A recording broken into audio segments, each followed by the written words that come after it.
নমস্কার বন্ধুরা, সবাই কেমন আছেন? আশা করি সবাই ভালো আছেন।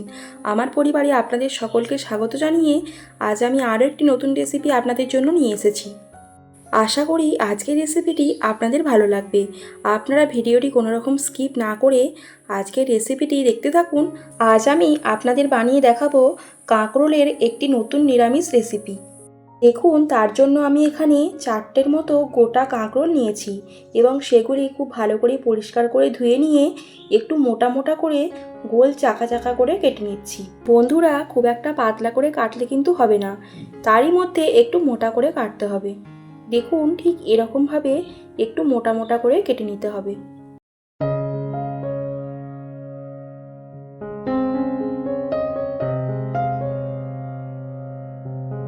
সব কটা কাঁকরোল খুব সুন্দর করে কেটে নেওয়া হয়ে গেছে। এরপর রেসিপির জন্য এখানে লাগবে পোস্ত, কাঁচা লঙ্কা, কাজু বাদাম, কালো সর্ষে সব কিছু একসাথে নিয়ে পেস্ট করে নিয়েছি। এরপর এখানে একটি নারকোলের হাফ অংশ খুব ভালো করে কুড়ে নিয়েছি। এদিকে কেটে রাখা কাঁকরোলগুলিতে পরিমাণ মতো নুন এবং পরিমাণ মতো হলুদ দিয়ে খুব ভালো করে মাখিয়ে 2 মিনিট মতো রেখে দেব। এরপর কড়াইয়ের মধ্যে পরিমাণ মতো সর্ষের তেল দিয়ে তেল গরম হয়ে গেলে নুন হলুদ মাখিয়ে রাখা কাঁকরোলগুলি হালকা করে ভেজে নেব। তেল গরম হয়ে গেছে, এরপর আমি সবকটা কাঁকরোল একসাথে দিয়েই একসঙ্গেই ভালো করে ভেজে নেব।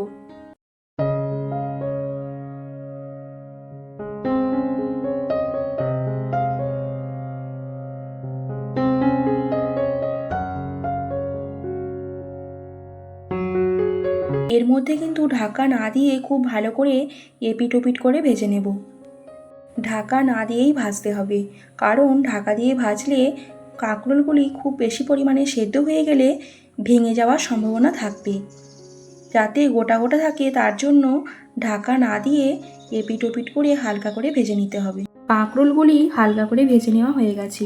কড়াইয়ে আবারও একটু পরিমাণ তেল দিয়ে কালো জিরে এবং একটি কাঁচা লঙ্কা ফোড়ন দিলাম।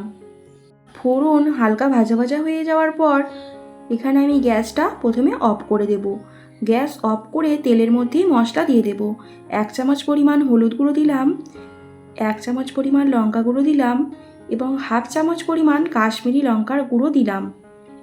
এখানে গ্যাস যদি না অফ করা হয় তাহলে কিন্তু মশলা পুড়ে যাবে, তার জন্য গ্যাসটা অফ করে মশলা হালকা নেড়ে চেড়ে আবার গ্যাসটাকে চালিয়ে দিয়ে একসাথে পেস্ট করে রাখা মশলা বা বাটা মশলা দিয়ে দিলাম। এবার মশলাটা খুব ভালো করে কষিয়ে নেব। দেখুন, মশলা খুব ভালো করে কষিয়ে নেওয়া হয়ে গেছে। এরপর নারকোল কোড়ানোটা দিয়ে দিলাম।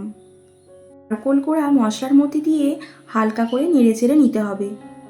তারপর খুব অল্প পরিমাণ জল দিয়ে অল্প নেড়ে চেড়ে নিতে হবে। দেখুন, একদম অল্প পরিমাণ জল দিয়ে হালকা নেড়ে চেড়ে নিচ্ছি। হালকা করে নেড়ে চেড়ে নিয়ে এরপর ভেজে রাখা কাঁকরোলগুলি দিয়ে দিলাম। কাঁকরোলগুলি দেওয়ার পর খুব ভালো করে হালকা করে নেড়ে চেড়ে নিতে হবে। অল্প কিছুক্ষণ নেড়ে চেড়ে নিয়ে আবারও আমি অল্প পরিমাণ জল দিয়ে দেব। বন্ধুরা, এই রেসিপিটি কিন্তু আপনারা বাড়িতে একবার হলেও ট্রাই করে দেখবেন। এটি কিন্তু নিরামিষ দিনের জন্য একদম দুর্দান্ত রেসিপি। এই একটি রেসিপি করলে 1 থালা ভাত অনায়াসেই খাওয়া হয়ে যাবে। দেখুন, আমি অল্প পরিমাণ মতো জল দিলাম। এখানে আপনারা আপনাদের পরিমাণ মতো জল দেবেন, তবে জলটা একটু অল্প করেই দেওয়ার চেষ্টা করবেন। এরপর আমি স্বাদ মতো লবণ দিয়ে অল্প কিছুক্ষণ ফুটিয়ে নিয়ে নামিয়ে নেব। দেখুন, অল্প নেড়ে চেড়ে নিচ্ছি। এরপর আমি অল্প বেশ কিছুক্ষণ ফুটিয়ে নেব, তারপর নামিয়ে নেব।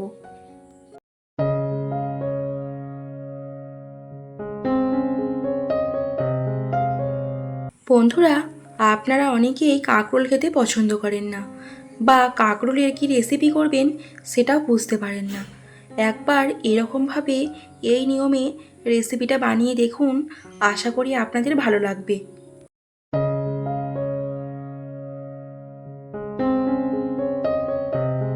সত্যি বন্ধুরা, রেসিপিটা করার পর কিন্তু দুর্দান্ত খেতে হয়েছিল। আপনারা অবশ্যই বানিয়ে দেখুন। এরপর আমি অল্প ফুটিয়ে নিয়েছি, একটি পাত্রের মধ্যে নামিয়ে নিলাম। পরিবেশন করার জন্য।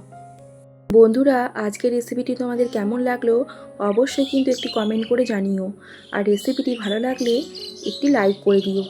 আর আমার রেসিপিগুলি ভালো লাগলে তোমরা আমার চ্যানেলটিকে সাবস্ক্রাইব করে আমার পাশে থেকো। বন্ধুরা, তোমরা সকলে ভালো থেকো, সুস্থ থেকো।